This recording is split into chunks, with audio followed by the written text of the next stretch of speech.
Oh,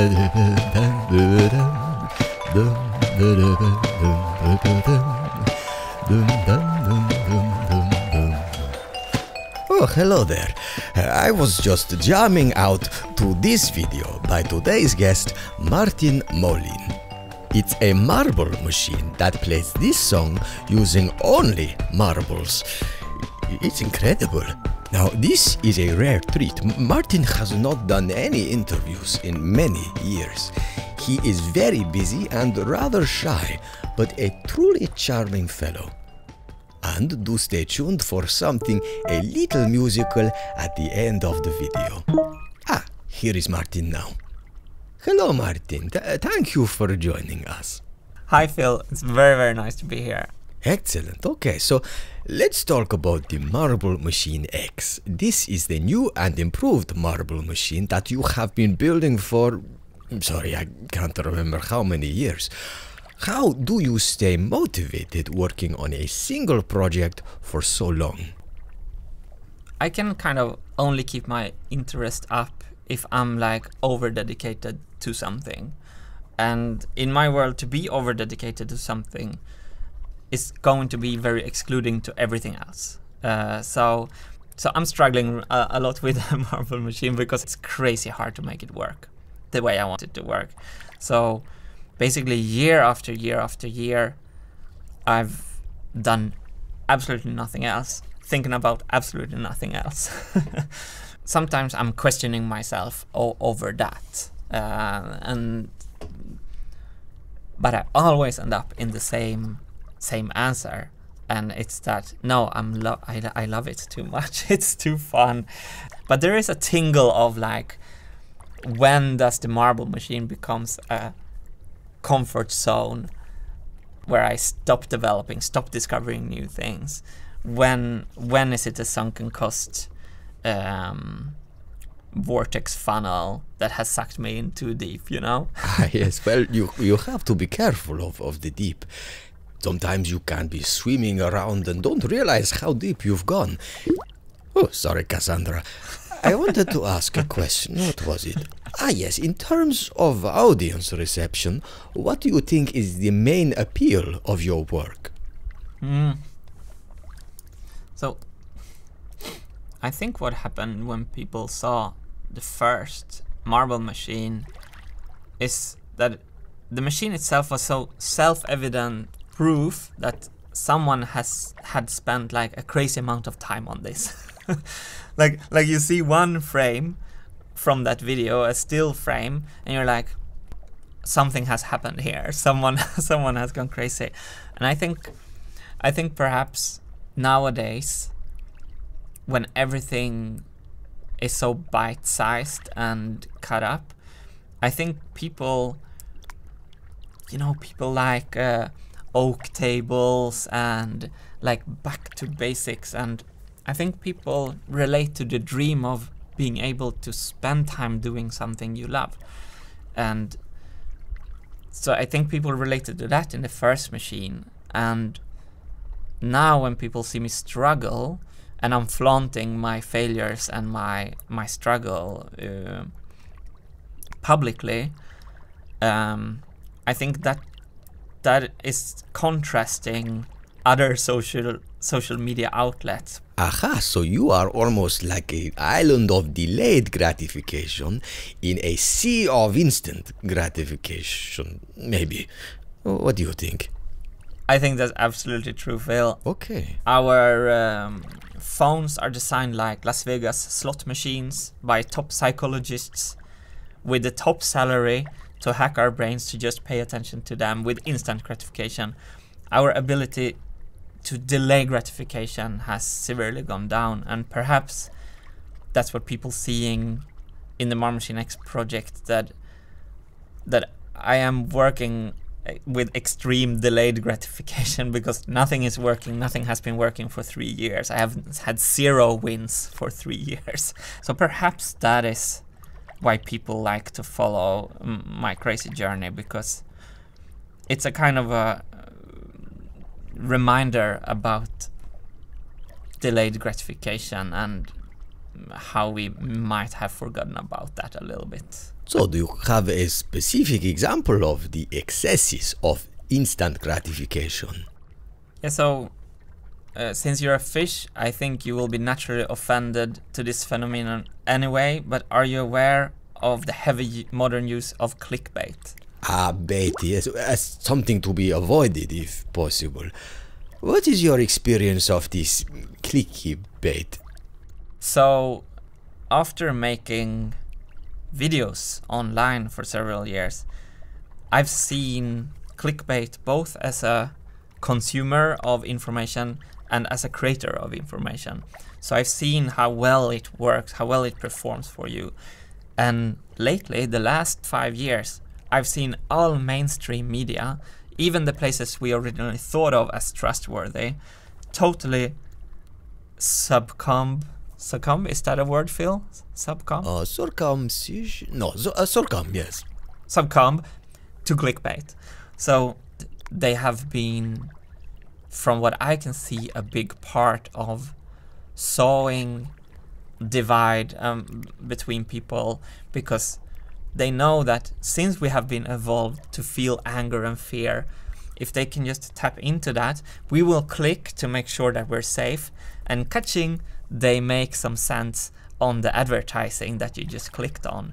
And I think that they will become more and more and more desperate, and then they will go away because the business model will not be interesting enough for us to sustain anymore. That's my hope anyway. What do you think, Phil? I think that's possible. Nuance is important, and if people are missing it, perhaps they will crave it, like delayed gratification, maybe. But as an artist, and maybe extreme figure-outer, do you ever encounter the opposite problem, like too much analysis? Yeah. Sometimes the navel-gazing aspect of like an artistic endeavor like just hits me and I'm thinking, wow. Think about the people who are actually saving the world, like nurses. Yeah. Yes, absolutely. Especially during this time, I suppose. But you know, Martin, healing people can take many forms. So if, as you say, the news is dividing us, and I know from topic suggestions, many people at this time are feeling anxious and depressed, perhaps comparatively unimportant or irreverent pursuits are a welcome change for them. What do you think? You know, Phil, I agree with you completely. Perhaps the fact that the Marble Machine X is not important is what makes it great. Like perhaps just like art for art's sake, like someone doing something because they want to. If no one in the world could do that, if we only did things because we had to, that's maybe like the most depressing world, actually. Yes, because maybe it implies a kind of constant urgency somehow. Yeah, no, you're absolutely right, and it's interesting. So for example, art with a message behind it, like that's more a campaign or propaganda or something with a very nice poster. But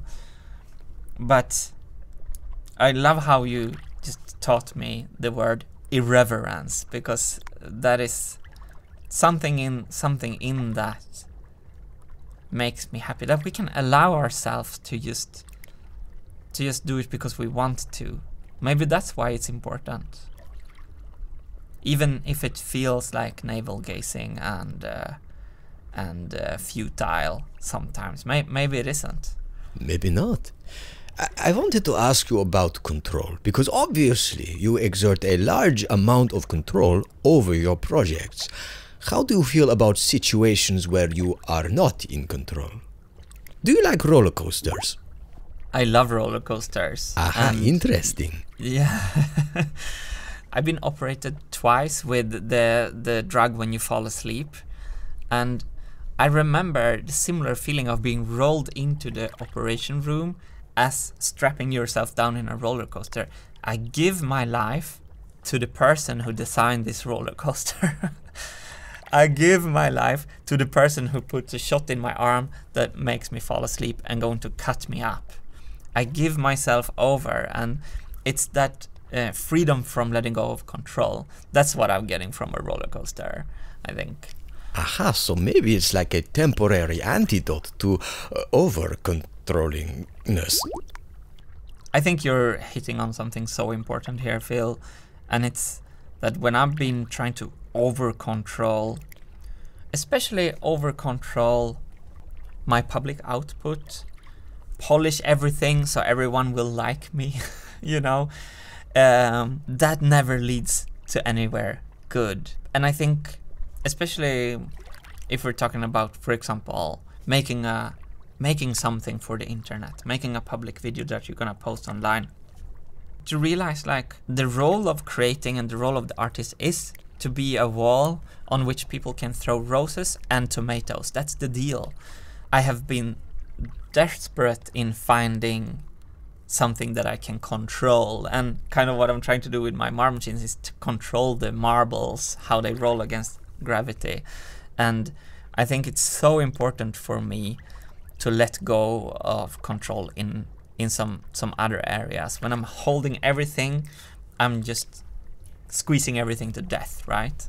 So are you able to introduce a healthy amount of unpredictability or even slight chaos even in other areas of your work?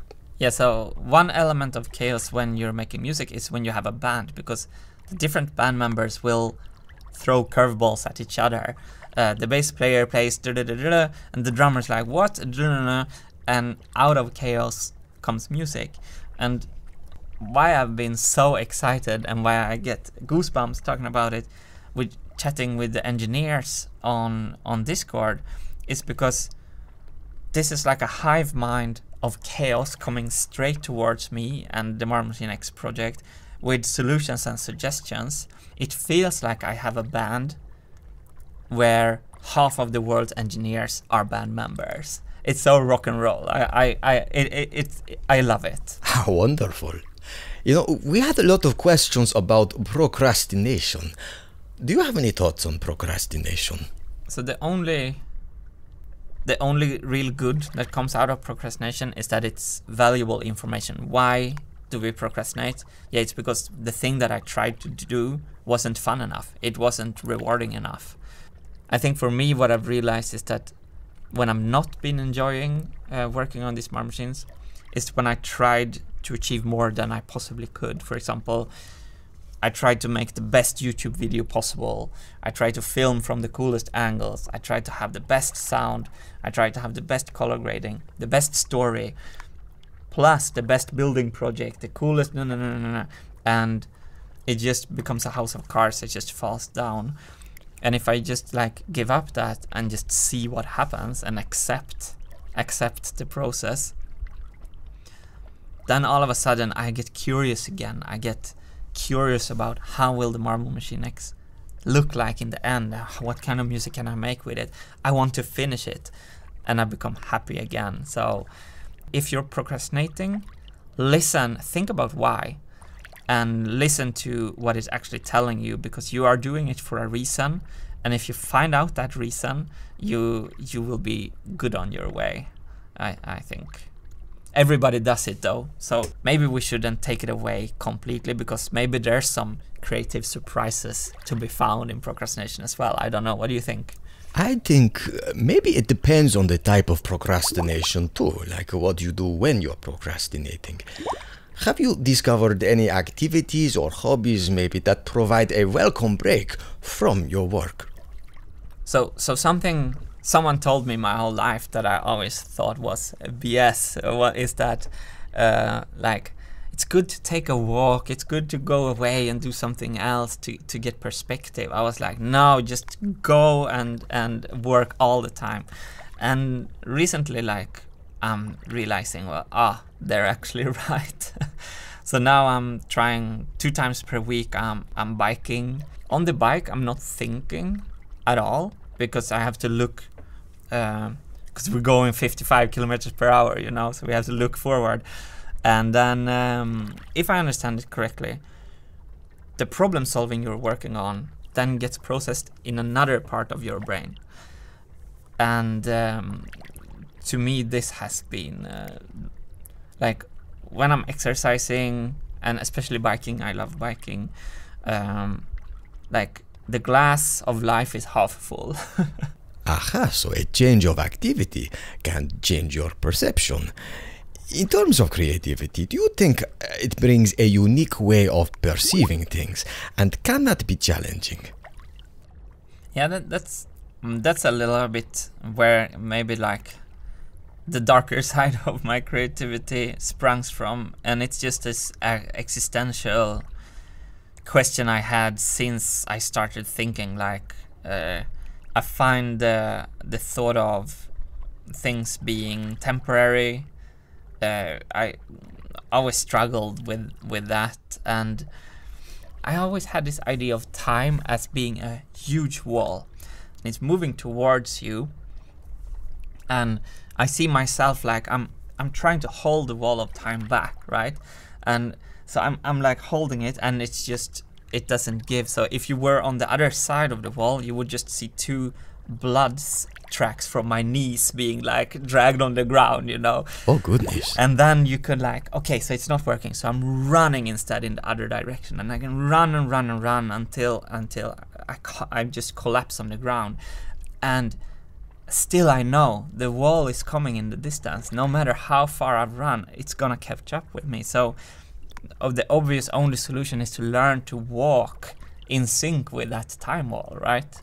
And I still don't know how to do that. And so I build a marble machine so I don't have to think about it. Yeah. Are there times when the stress or anxiety builds up too much? And how does that affect your outlook on your own work? Yeah, so I want to give up every day. Like I want to take a baseball bat and smash the machine into the ground every day. Really? Every day?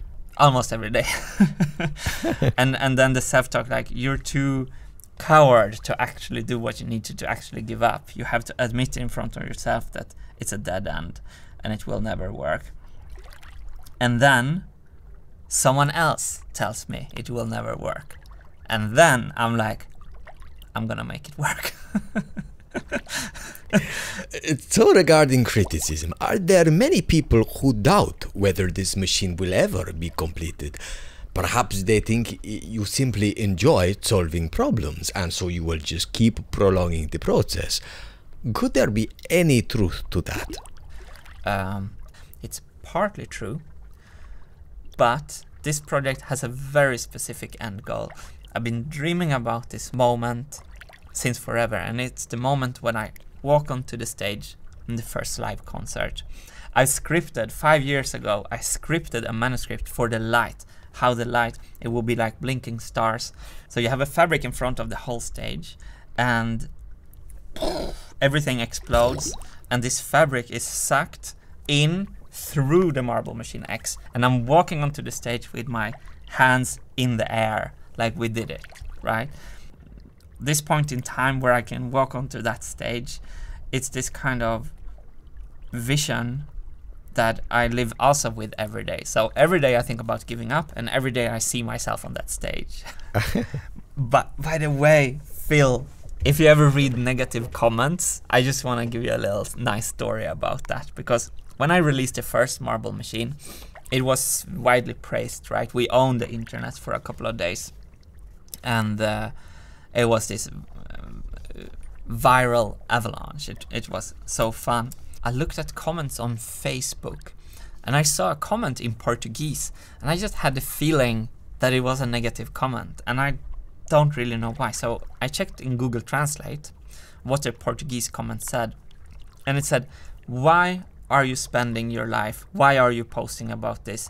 There's no use with this machine." And I was hurt, of course. So I clicked on the person's side, and I don't know if you remember, but there was a Facebook game called like Animal Farm or something.